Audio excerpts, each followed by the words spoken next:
L'édition en régional en images en 8 minutes en ce mercredi 10 octobre. Bonjour à toutes et à tous, bienvenue dans cette nouvelle édition du journal avec d'abord vos prévisions météo. La tendance estivale se maintient en ce milieu de semaine. Du soleil, du ciel bleu et les températures exceptionnelles pour la saison. 21 degrés à Dunkerque, 22 à Calais et à Boulogne, jusqu'à 23 degrés à Saint-Omer et 24 aujourd'hui à Lille. Le tout sous un magnifique soleil, je vous le disais, on en reparle bien sûr. Des prévisions météo complètes après ce journal. À la une, tout d'abord l'élection de Miss Nord-Pas-de-Calais, c'est ce samedi soir à Orchy, à la PVL Arena, 19 Miss régionales en lice pour succéder bien évidemment à Maëva Cook et conquérir Miss France peut-être en décembre, et d'ailleurs ce sera à Lille, vous le savez, dans la région. Hier elles ont profité d'une matinée de relaxation, d'une journée mise en beauté. Idil Gunay était à leur côté. Présentation de ces Miss régionales. Matinée détente pour les prétendantes au titre de Miss Nord-Pas-de-Calais 2018. Au programme, massage, manucure et coiffure. À quelques jours de l'élection, l'appréhension gagne du terrain pour ces jeunes filles. Alors c'est l'occasion de s'accorder un moment de relâchement sans perdre de vue un objectif, représenter notre région le 15 décembre prochain à l'élection de Miss France 2019. Je suis motivée à représenter ma région avec ses valeurs, ses traditions et tout ce que les gens du Nord sont. La bonne humeur, le sourire, la bonne ambiance. On rencontre beaucoup de filles, on vit beaucoup de choses incroyables, on touche au monde de la mode avec la coiffure, le maquillage, les défilés.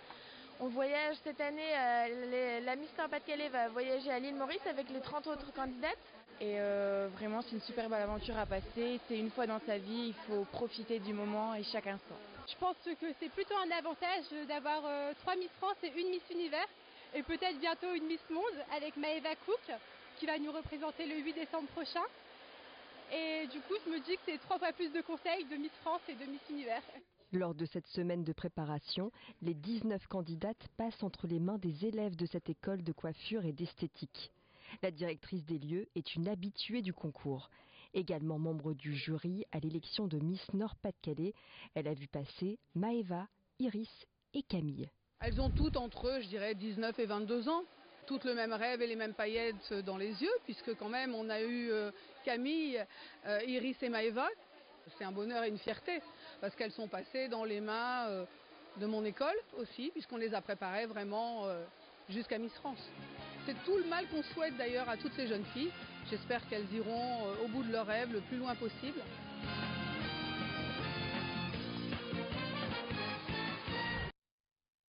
Rendez-vous donc ce samedi 13 octobre en soirée à la Davo PVL Arena à Orchy pour l'élection de Miss Nord-Pas-de-Calais.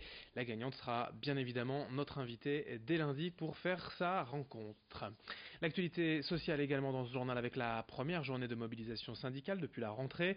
Hier en France, la CGT et FO, les étudiants de l'UNEF et les lycéens de l'UNEL ont manifesté pour dénoncer la politique du gouvernement et je cite la destruction de notre modèle social français dans la région à Lille mais aussi à Dunkerque, Calais, ici à Boulogne sur ces images. Les manifestations ont donc rassemblé salariés, retraités et étudiants. Les syndicats parlent d'un grand mécontentement, d'une colère même, et leurs raisons sont nombreuses. Il y a les réformes déjà mises en place depuis 18 mois et celles à venir, telles que les suppressions de postes dans l'éducation nationale, la hausse de la CSG, la suppression de l'ISF ou encore la réforme des retraites. Notez que la Poste a également été mobilisée hier avec des salariés. Mécontents de leur direction, ils protestent contre la transformation du métier de facteur, des mesures mises en place sans leur avoir demandé leur avis, notamment des changements d'horaire ou même de nouvelles charges de travail à assumer. Et c'est surtout le manque de dialogue et de concertation qui dérange les salariés de la Poste. Plusieurs mobilisations ont été signalées hier dans la région, ici sur ces images au centre de tri régional à Roubaix. Dans l'actualité nationale également, c'est parti pour la campagne annuelle de vaccination contre la grippe. Avec une nouveauté cette année dans les Hauts-de-France, les pharmaciens peuvent maintenant directement administrer le vaccin à leurs clients dans leur officine. L'expérimentation a déjà eu lieu dans 2 autres régions l'année dernière. Cela concerne dans la région 846 pharmacies. Parmi les patients visés, bien évidemment, comme toujours, les plus de 65 ans, mais aussi les femmes enceintes, les personnes souffrant d'obésité morbide et de certaines maladies chroniques. Pour rappel, 13 000 personnes meurent chaque année en France à cause de la grippe, alors que le vaccin est évidemment pris en charge à 100%. Explication quant à la formation nécessaire tout de même pour ces pharmaciens au micro de Margot Sailly. Là c'est assez large, donc c'est tous les patients qui ont plus de 65 ans, ou les femmes enceintes, ou les patients qui ont des pathologies chroniques.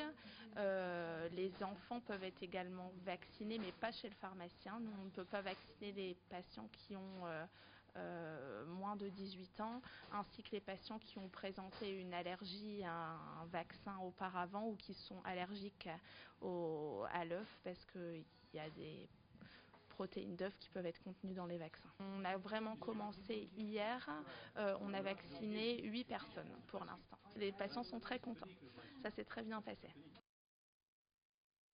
Et dans ce journal aussi, pour finir, la prévention en routière à l'adresse des cyclistes. Hier à Lille, à l'approche surtout de l'hiver et des journées plus courtes, cette action émane d'un constat simple. En ville, une personne sur deux roulerait sans éclairage.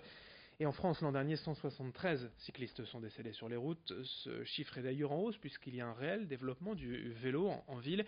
Mais il faut aussi une prise de conscience afin d'éviter les accidents via l'éclairage et des lumières sur le vélo, mais aussi un gilet jaune et des brassards réfléchissants pour le cycliste, sans oublier le casque, bien évidemment.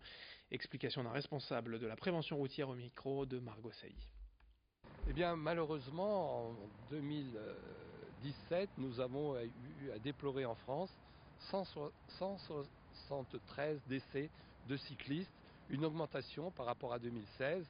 Et nous pourrions craindre, avec l'engouement de ces modes de déplacement à vélo, ces modes de déplacement doux, nous pourrions craindre une aggravation encore de cette accidentalité des cyclistes. Donc il est important de rappeler aux cyclistes qu'ils doivent circuler avec un vélo bien équipé, qu'ils doivent eux-mêmes avoir un équipement adapté, même si le casque n'est pas obligatoire pour les plus de 12 ans, il est largement recommandé.